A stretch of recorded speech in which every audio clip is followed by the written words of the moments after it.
Hi, my name is Maureen Ryan from Ryan Wellness. Today I'm going to show you two great exercises to help strengthen your core. Now both of these exercises are done in flexion, meaning we're going to be curling ourselves forward. If you have had a baby recently or you have osteoporosis, these are not going to be the best exercises for you. And I would recommend that you follow my description below and follow the link there for a more suitable exercise. For the rest of us, we're going to go ahead and lay down on our back.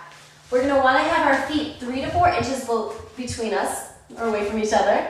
And I'm just going to curl myself onto the mat, taking a time to get myself set up. My heels, I want them roughly, if I was with chest lift up, I could touch the back of my heels. My hands are going to lace together, and I'm going to place them back behind my head. My elbows are going to lift up slightly. Think about the shoulders just gently gliding down into the socket so they're not up by the ears. We're going to take a nice inhale to prepare. Exhale, we're going to gently press the head into the hands as we drop the ribs heavy into the mat. And we curl ourselves up and away, letting the head rest into the hands. Notice my eyes are looking between my inner thighs. I'm not looking up to the ceiling here. Taking an inhale at the top, and then exhale, we lengthen ourselves all the way back down with control. We inhale, prepare, and exhale, we curl ourselves up. Now notice my pelvis position hasn't changed. I didn't tuck my pelvis to get up. I kept it in that neutral pelvis position. Inhaling here and exhaling to lengthen back down. Now you can do a few more like that, but I'm going to go right into a variation that we can do for this. So we're going to inhale here and exhale, we drop those ribs heavy. Head is resting into our hands. And now I'm going to inhale to wrap my arms around the back of my thighs. Use my arms to just drop in my ribs a little bit more. From here, let's go ahead, let's tuck the pelvis just so you see what that looks like, and then drop it to a neutral position. But I do have my low back imprinted into the ground. From here, I'm going to reach my hands towards my knee and maintain that lift. And if that feels good, you can go ahead and reach the hands up to the ceiling and hold that. Eyes are still looking through the inner thighs.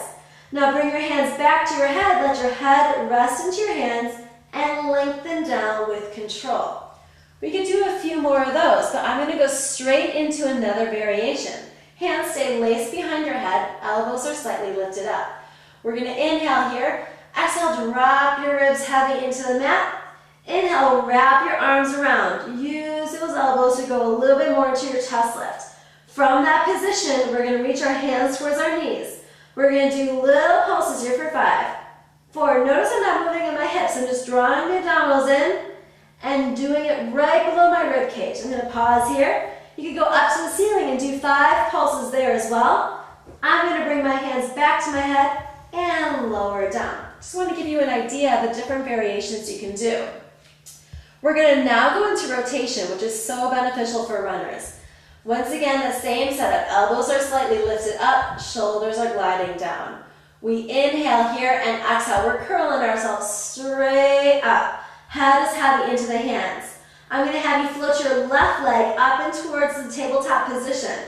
I'm thinking about my armpit rotating around. My elbows stay really wide and fixed. We're going to bring our right hand to the top of the knee, my left hand to the bottom. I'm going to use my right arm to pull a bit more. Now my shoulders and my hips are lined up. On that side, bending over. We're going to keep that position and keep your right hip on the ground here. Place your left hand to the back of your head, your right hand to the back of your head, unwind, and lower yourself all the way back down. We're going to do that side one more time just so you can see it. We're going to inhale here, exhale, we curl ourselves up, and you can lift the knee as you do so. Once again, the armpit is wrapping around. Bring the right hand to the top of the leg, the left hand. Use that right arm to go a little bit more deeply into your rotation. Now keep it. Left hand comes to the back of the head. Right hand comes to the back of the head. We unwind, keeping our height, and we lower it back down. Good. From here, I'm going to bring myself to a seated position just to do a little recap. And I showed you a couple different variations of the chest lift. And you notice I wasn't going very fast. If you're going fast, sometimes you use momentum to do the work. But when using correct form, you really don't need to do a ton of reps. I would encourage you to do 3 to 4 just regular chest lifts, and then 3 to 4 of those ones with variations, where you're doing the arms reaching and then the pulses. From there with the rotation, if you were to do 3 of those to each side, you would definitely feel that work. You can do these before your run to get those abs fired up, and even a few after your run to work on a little bit more ab strength. Please consider subscribing to my channel, the YouTube, on Twitter and Facebook, and to my monthly newsletter for more updates on Ryan Wellness. I hope you have a great run and wishing you all the best.